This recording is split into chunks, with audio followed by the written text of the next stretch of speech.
వి gold trusted gold buyers. మీరు తాకట్టు పెట్టిన బంగారాన్ని విడిపించి ఈ రోజు ఉన్న మార్కెట్ ధరకు కొనబడును.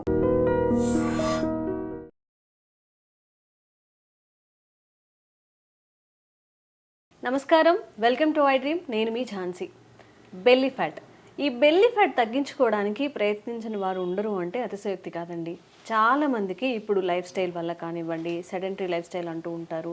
ఏ వ్యాయామం చేయలేకపోవడం వల్ల, హెరిడిటీ వల్ల కూడా బెల్లీ ఫ్యాట్ పెరిగిపోతుంది. అసలు మరి ఈ బెల్లీ ఫ్యాట్ ఎందుకు వస్తుంది, తగ్గించుకోవాలంటే ఏం చేయాలి, ఆయుర్వేదంగా ఏవైనా మందులు కానీ చిట్కాలు కానీ ఉన్నాయా, ఈ విషయాలను డిస్కస్ చేద్దాము. ప్రస్తుతం మనం 40 ఏళ్ల సుదీర్ఘ అనుభవం కల్లా ఆయుర్వేద వైద్యులు డాక్టర్ బాలకిషన్ గారి దగ్గర ఉన్నాము. నమస్కారం అండి. నమస్కారం. ఎలా ఉన్నారు సార్? ఫైన్.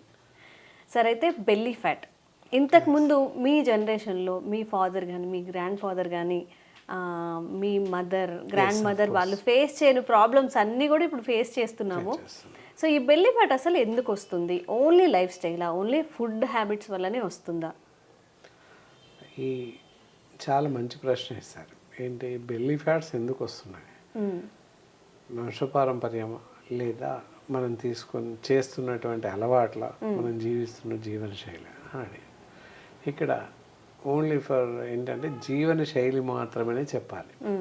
జీవన శైలి అంటే జీవిస్తున్న జీవన విధానం కరెక్ట్గా లేదని చెప్పాలి. ట్రాక్ తప్పిపోయింది, కరెక్ట్గా లేదు. సో కారణాలు ఏంటి అంటే నిద్ర, ఆహారం ఈ రెండు కూడా లోపించాయి. దానివల్ల ఫ్యాట్స్ పెరగడం, విపరీతంగా పెరిగిపోవడం సంభవిస్తుంది. Belly fats not only middle age, even though కౌమార దశ పిల్లల్లో కూడా కనిపిస్తుంది ఈ మధ్య కాలంలో. 20s లో ఉన్న వాళ్ళకు కూడా అక్కర్లేదు, 10, 15, 12 ఇయర్స్ పిల్లల్లో కూడా కనిపిస్తుంది. ఫ్యాటీగా ఉంటున్నారు ఎక్కువ. కారణాలు ఏంటి అని చూస్తే అసంబద్ధమైన ఆహారం, అసంబద్ధమైన నిద్ర అని చెప్పాలి. ఇక్కడ ఏమవుతుంది మరి అంటే సరైన నిద్రా వేళలు లేకపోవడం ప్రధాన కారణం అని చెప్పచ్చు. ఏ పని లేకపోయినప్పటికీ సహజంగా 11-12 గంటల తర్వాత మాత్రమే పడుకుంటున్నారు ప్రస్తుతం ఇప్పుడున్న పరిస్థితుల్లో.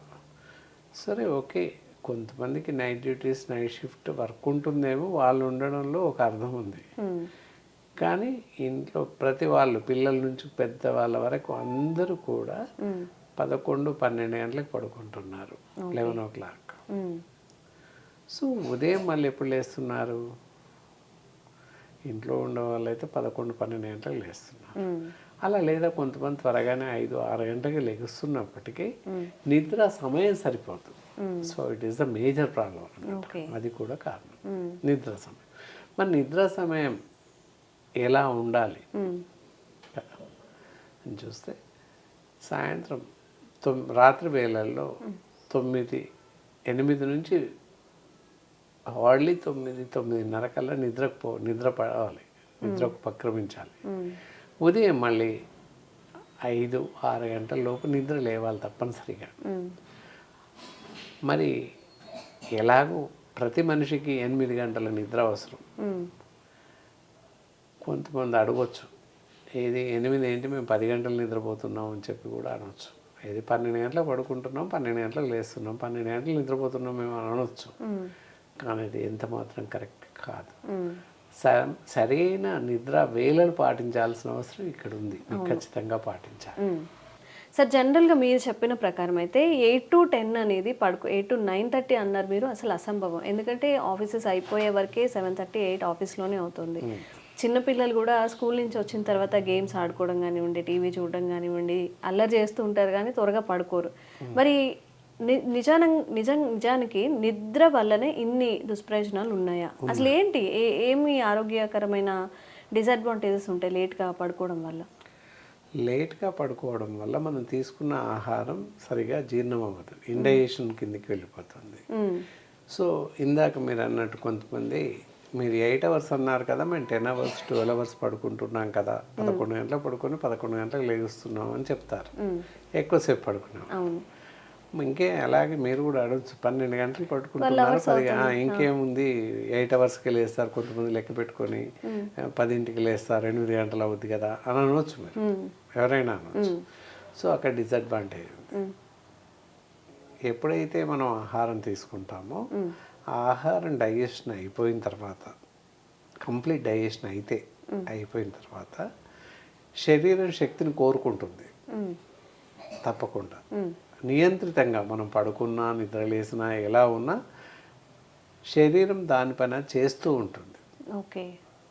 మెదడు పనిచేస్తుంది, గుండె పనిచేస్తుంది, ఊపిరితిత్తులు పనిచేస్తాయి, శరీర భాగాలు అన్నీ పనిచేస్తాయి. ఫిజికల్గా యాక్టివేట్ అవ్వం, కానీ నిద్రలో కూడా అన్ని రకాల అవయవాలు పనిచేస్తూ ఉంటాయి. అప్పుడు లివరు, గుండె, మెదడు, హార్ట్ ఇవన్నీ పనిచేస్తుంటాయి.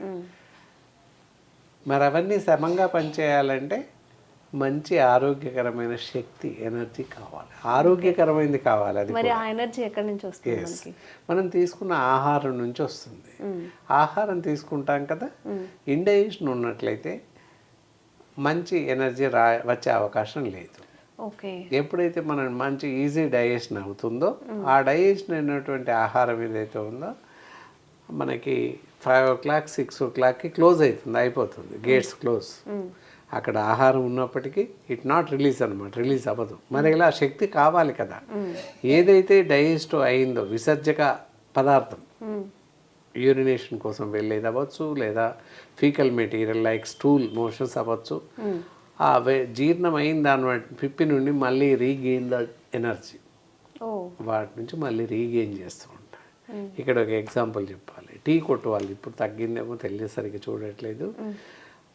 టీ చేశాక వడగట్టినటువంటి టీ పౌడర్ పక్కన పెట్టేసేసుకొని ఈ పడేసేటటువంటి టీ పౌడర్ వేసేసి కొంత వేసి కొంత మామూలు పౌడర్ వేసి చేస్తూ ఉంటారు. దానివల్ల ఏంటి, టీలో సరైనటువంటి ఎనర్జీ రాదు అని అర్థం. చేస్తుంటారు టీ కొట్లలో చాలా వాళ్ళు. సో అలాగే ఇక్కడ కూడా విసర్జక పదార్థం ఏదైతుందో వాటి నుంచి మళ్ళీ శక్తిని తీసుకుంటుంది. శరీరానికి శక్తి కావాలి కదా, విసర్జక పదార్థం నుంచి తీసుకుంటుంది. సో అందువల్ల విషవాయువులు శరీరంలో నిండిపోతాయి, అందువల్ల అనారోగ్యం తలెత్తుతుంది. ఓకే. ఇప్పుడు చెప్పండి, ఎప్పుడు నిద్రపోవాలి? ఇప్పుడు డైజెషన్ ప్రాబ్లమ్స్ వల్ల కూడా మళ్ళీ మనకి ఆరోగ్య సమస్యలు వస్తాయి. ఎస్, దానివల్ల మలబద్ధక సమస్య ఏర్పడుతుంది, ఆకలి తగ్గిపోవడం, ఆకలి పెరిగిపోవడం, ఇలా రకరకాల సమస్యలు వస్తుంటాయి. సో అందువల్ల నిద్ర కరెక్ట్గా ఉండాలి. ఇంకా ఆహారం విషయంలోకి వద్దాం. ఆహారం ఎలా తీసుకోవాలి, ఎలాంటి ఆహారం తీసుకోవడం వల్ల బెల్లీ ఫ్యాట్ వస్తుంది ఇక్కడ చూడాలి. చాలామంది ఆహారం అవసరం ఉన్నా లేకున్నా తింటూనే ఉంటారు, ప్రతి ఏదో ఒకటి తింటూ ఉంటారు. ఎప్పుడు దవడ కదులుతూనే ఉంటుంది, ఏమాత్రం ఖాళీ లేకుండా తింటూ ఉంటారు. అలా తినడం కరెక్ట్ కాదు. అలా అని అసలే తినకపోవడం కూడా అనారోగ్యమే. చాలామంది ఏం చేస్తున్నారు, బెల్లీ ఫ్యాట్ వస్తుంది, అది వస్తుంది, ఇది వస్తుందని ఈ మధ్యకాలంలో ఆహారం పూర్తిగా మానేస్తున్నారు. తినకూడదు అని మొత్తం మానేస్తున్నారు. ఇందాక చెప్పినట్టు ఆయిల్ ఫుడ్ తీసుకోకూడదు, నెయ్యి తీసుకోకూడదు, ఇవన్నీ తీసుకోవడం వల్ల ఫ్యాట్ ఎక్కువ పెరుగుతుంది, దానివల్లనే మేము బరువు పెరిగిపోతున్నాం, లేదా ఫ్యాట్ పెరుగుతుంది, బెల్లీ ఫ్యాట్ అందుకే వచ్చింది అని చెప్పేసి చాలామంది పూర్తి ఆహారం మానేస్తున్నారు. అలాంటి సమస్య, అలాంటి వాళ్ళని మీరు చూస్తుంటారు కదా సార్. మరి ఆరోగ్యంగా ఉండాలి అంటే కరెక్ట్గా పడుకోవాలి, కరెక్ట్గా తినాలని మీరే చెప్తున్నారు. మరి ఎలాంటి ఆహారం తీసుకుంటే, అంటే అందరికీ మైండ్స్ పెరిగిపోయాయి, ఇప్పుడు నెయ్యి తింటే ఆరోగ్యం పాడవుతుంది అంటారు. మీరు అన్నట్టుగా వేరుశనగ నూనెలు ఇవి తీసుకున్నా కానీ ఎక్కువ హెల్త్కి డిసడ్వాంటేజెస్ ఉంటాయి అని చెప్తూ ఉంటారు. ఏ టైంకి తినాలి, ఎక్కడితో ఆపాలి? ఇక్కడ ఏంటి అంటే ఆహారం తీసుకోవాలి, అసలే తీసుకోకపోవడం వల్ల బరువు తగ్గకపోగా, అంటే బెల్లీ ఫ్యాట్ తగ్గకపోగా ఇతర అనారోగ్య సమస్యలు తలెత్తే అవకాశాలు చాలా ఉన్నాయి. దానివల్ల ఏంటి, సర్క్యులేషన్ ఆఫ్ బ్లడ్ తగ్గడం, దానివల్ల న్యూరలాజికల్ డిజార్డర్స్ రావడం, జ్ఞాపక శక్తి తగ్గిపోవడం, వినికిడి శక్తి తగ్గిపోవడం, ఏ పని చేయలేకపోవడం, ఇవన్నీ సమస్యలు తలెత్తే అవకాశం ఉంది. ఏది భోజనం పూర్తిగా మానివేయడం వల్ల. నేను పళ్ళరసం తీసుకుంటున్నాను లేదా పళ్ళు తాగే ఉంటున్నాను, రకరకాల పళ్ళు తిని తినట్లేదు బరువు తగ్గాలని అని చెప్పేసి చెప్తూ ఉంటారు. నేను ఒక 6 కిలోమీటర్లు నడుస్తూ ఉన్నాను రోజు, అయినా బరువు తగ్గట్లేదు, ఇలాంటి ఆహారం తీసుకుంటున్నాను, మొత్తం ఆహారం అనేసి చిరుధాన్యాలే తింటున్నాను, లేదా రాగి జావనే తింటున్నాను బెస్ట్గా, ఇలా రకరకాల కామెంట్ చెప్తున్న వాళ్ళు ఉన్నారు, మీరు విని ఉంటారు. సో ఇది ఏమాత్రం కరెక్ట్ కాదు. అసంబద్ధమైనటువంటి ఆహారం అని ఇందాక పైన చెప్పుకున్నాం, ఇదంతా కూడా అసంబద్ధమైన ఆహారం. ఇలా ఆహారం తీసుకోవాలి, కానీ ఆహారం తీసుకుంటూనే బెల్లీ ఫ్యాట్ని తగ్గించుకోవాలి. అది ఎలా, ఇక్కడ అదే ఆలోచించాలి. ఎలా తీసుకోవాలి ఆహారం? 8 గంటల నుంచి 10 గంటల లోపు అల్పాహారం ఏదైనా తినండి, ఇడ్లీ తినండి, వడ తినండి, పూరి తినండి, అయినా బరువు పెరుగుతుంది. ఉదయం టైంలో అట్లీస్ట్ 10 లోపు బ్రేక్ఫాస్ట్ చేయాలి, తప్పకుండా తినాలి. అవి కాకపోతే ఇంత రైస్ తినాలి, సరిపోతుంది. రైస్ తిన్నా నష్టం లేదు, లెమన్ రైస్ లేదా డైరెక్ట్ రైస్ ఏదో ఒకటి తినేసేయచ్చు, పచ్చడి అన్నమో లేదా పెరగనమో ఏదో తినేసేయచ్చు, నష్టం లేదు. ఇక మధ్యాహ్నం వేళలో ఈ బిఫోర్లో మళ్ళీ బ్రేక్ఫాస్ట్ తర్వాత ఎలాంటి ఆహారం తీసుకోకూడదు. ప్రతి భోజనానికి మధ్యలో 4 అవర్స్ లిమిటేషన్ టైం ఉండాలి. మీరు అడిగారు టైం ఏంటి అని, ఇది అయితే మధ్యాహ్నం భోజనం 12 గంటల నుంచి 2 గంటల లోపల ముగించాలి తప్పనిసరిగా. అంటే 8కి తిన్నవాడు 12కి తింటాడు, 9కి తిన్నవాడు 1, ఈ విధంగా టైం అన్నమాట, షెడ్యూల్ టైం. ఆ విధంగా ఎవరికి వారుగా నిర్దిష్టంగా సమయం నిర్ధారించుకోవాలి. 12 గంటలకే తినాలని కాదు, అందుకే లిమిటేషన్ చెప్పాము. ఒక్కో టైంకి వాళ్ళ డ్యూటీ పరంగా, వాళ్ళు చేస్తున్న పనుల పరంగా ఆ సమయాన్ని కేటాయించుకుని ఆ విధంగా ఎవ్రీడే తింటుంటాం అదే టైం. ఎందుకంటే మా విషయంలో తీసుకుంటే ఎక్కడైనా డాక్టర్స్ ఎవరైనా కూడా 3 గంటల లోపల భోజనం చేయలేడు, అస్సలే చేయలేము. లంచ్ అది వెరీ మిరాక్యులస్ అనమాట, అస్సలు చేయలేము. ఏ డాక్టర్ కూడా తినలేడు. నైట్ మళ్ళీ 10 o'clock 9:30 ప్రాంతంలో డిన్నర్ అవుతుంది. డిన్నర్కు ప్రాబ్లం, మధ్యాహ్నం భోజనం మాత్రం 3 గంటల లోపల అసలే చేయలేము. ఏ డాక్టర్ అయినా, నేను కాదు, ఏ డాక్టర్ అయినా మొత్తం ఆల్ ఓవర్ ద కంట్రీ ఇదే పరిస్థితి. సో ఆ టైం మాకు సెట్ అవుతుంది. 3 నుంచి 4 మధ్యలో తినేస్తాం అంతే. 2 నుంచి 4, 2 నుంచి 3 చెప్పాం కదా, 2 గంటల వరకు ముగించాను నేను. ఆ స్టేజ్లో మాది 3కే తింటుంటాం. అట్లా ఆ టైం చూడడం అంటే అది టైం అన్నమాట. 12కి తినాలి అని లేదు, ఇది లిమిటేషన్ టైమ్స్. ఆ టైం రోజు కరెక్ట్గా సెట్ చేసుకోవాలి. ఆ విధంగా తింటూ ఉండాలి. నైట్ డిన్నర్ ఎలా మళ్ళీ సాయంత్రం స్నాక్స్ తినొచ్చా తినకూడదా? తినొచ్చు నిరభ్యంతరంగా. పాలు తాగండి, కాఫీ తాగండి, టీ తాగండి, మీకు ఇష్టమైంది. లేదా ఏదైనా పళ్ళు రైస్తో పాటు లేదా బ్రేక్ఫాస్ట్తో పాటు పండ్లు తినాలి. పళ్ళు ఓన్లీ సప్లిమెంట్ ఫుడ్ మాత్రమే, కంప్లీట్ ఫుడ్ కాదు. మనం తీసుకున్న ఆహారం త్వరగా జీర్ణం అవ్వడానికి పళ్ళు తినాలి, అంతే తప్ప పళ్ళు ఆహారం కాదు, ఎంత మాత్రం కాదు. రాత్రి ఎంటీ స్టమక్ అండి, ఖాళీ అరటిపండు తిని పడుకున్నానని చెప్తుంటారు చాలామంది, లేకపోతే సంత్రా తిని పడుకున్నాను, అది అసలే డైట్ కాదు. కనుక తప్పకుండా ఆహారం తీసుకొని తదనంతరం పళ్ళు తినాలి. అప్పుడు మనం తీసుకున్న ఆహారం జీర్ణం అవుతుంది. అది నైట్ కూడా అన్నం తినేయచ్చు. ఏ టైంకి తినాలండి నైట్? ఇప్పుడు 2 o'clockకి మనం అక్కడికే వస్తాం. 2, 4, 6 అంటే 7 నుంచి 10, 9:30, 10 లోపు. ఎస్, 7 నుంచి 9:30 లోపు భోజనం ముగించాలి. ముగించాక మినిమం అరగంట నుంచి గంట సమయం ఇవ్వాలి. రాత్రి భోజనం తర్వాత మినిమం గంట సేపు టైం ఇచ్చేసి తర్వాత ప్రశాంతంగా నడవాలి 10 నిమిషాలు. వాకింగ్ ఎలా అంటారు, శారీరకంగా ఎక్సర్సైజ్ అవసరం బెల్లీ ఫ్యాట్ ఉన్న వాళ్ళకి. ఎవరికైనా కూడా చాలా మంచిది. ప్రతి మనిషి కూడా ఉదయం లేవగానే ఒక అరగంట సేపు నడవాలి. బ్రేక్ఫాస్ట్ తర్వాత 10 నిమిషాలు నడవాలి. మధ్యాహ్నం భోజనం తర్వాత 10 నిమిషాలు నడవాలి. రాత్రి భోజనం తర్వాత 10 నిమిషాలు నడవాలి. ఆ తర్వాత గంటకి పడుకోవాలి. ఇది పడుకునే సమయం, భోజన విరామం సమయం. ఆ విధంగా చేస్తే మనం చేసే అలవాట్ల వల్ల, మనం తీసుకునే ఆహారం కానివ్వండి, జీవనశైలి కానివ్వండి, ఈ విధంగా చేస్తే బెల్లీ ఫ్యాట్ రాకుండా, బరువు పెరగకుండా మనని మనం కాపాడుకోవచ్చు. మరి ఆయుర్వేదంలో ప్రతి దానికి మందు ఉంది అని చెప్తుంటారు. మరి బెల్లీ ఫ్యాట్ తగ్గడానికి మీరు ఇప్పుడు చెప్పిన ఆహారపు అలవాట్లు మన నిద్రని సెట్ చేసుకుంటే సరిపోతుందా? ఏదైనా మందులు ఉన్నాయి? మందులు ఉన్నాయి. మీరు ఇంకొకటి అడిగారు, నెయ్యి తినొద్దు అని చెప్పేసి అందరూ అంటుంటారు. ఏంటంటే బెస్ట్ ఫ్యాట్, మంచి కొలెస్ట్రాల్, గుడ్ కొలెస్ట్రాల్ అంటారు, HDL లెవెల్స్ అంటారు, HDLs. గుడ్ కొలెస్ట్రాల్ ఏంటి అంటే నెయ్యిలో ఉంది, పాలల్లో ఉంది, పెరుగులో ఉంది. కనుక నెయ్యి తీసుకోవచ్చు. తినకూడదు చీజ్, బటర్ వేరే ఉంటాయి, చీజ్, డాల్డా, వనస్పతి ఉంటాయి, అలాంటివి తినకూడదు. అవి తినడం వల్ల చెడు కొలెస్ట్రాల్ పెరుగుతుంది, అందుకని అవి తినకూడదు. నెయ్యి తినొచ్చు, మొదటి 2 ముద్దలు తప్పకుండా విరివిగా, ప్రతిదీ కూడా మితంగా తినాలి. మొదటి 2 ముద్దలు ఎవ్రీడే నెయ్యితో తినండి, ఏమవ్వదు. We have to take. నేను తింటాను.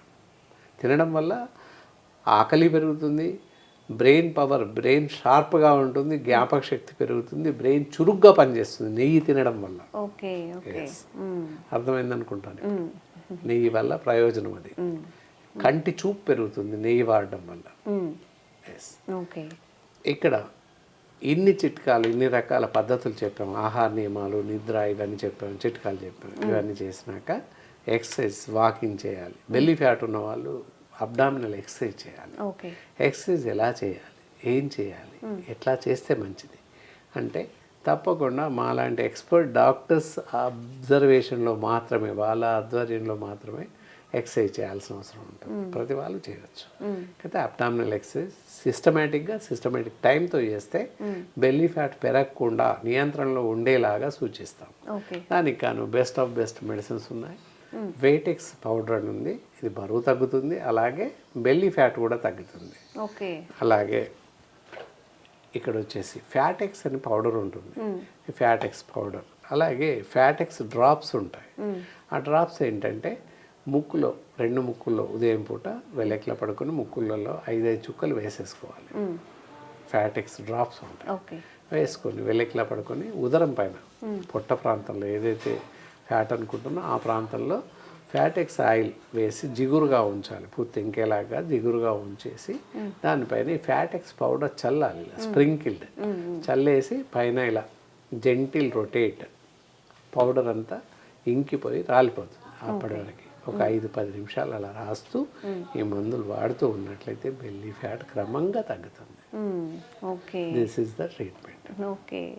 సో ఏ డిసీజ్ వచ్చినా అండి, ఇప్పుడు బెల్లీ ఫ్యాట్ డిసీజ్ అని అనుకోవాలి, ఎందుకంటే 10 మందిని తీసుకుంటే 9 మందిలో బెల్లీ ఫ్యాట్ ఉంటుంది కాబట్టి ప్రతి నలుగురిలో ఒకరికి ఉన్నారట. నివేదిక. సో మన ఆహారపు అలవాట్లు, మనం నిద్రపోయే టైమింగ్స్ని సెట్ చేసుకొని కొంచెం హెల్తీగా తినడానికి ట్రై చేస్తే బెల్లీ ఫ్యాట్ తగ్గుతుంది, ఆరోగ్య సమస్యలు కూడా రాకుండా ఉంటాయి. థ్యాంక్ యూ గురుగారు. నమస్కారం అండి.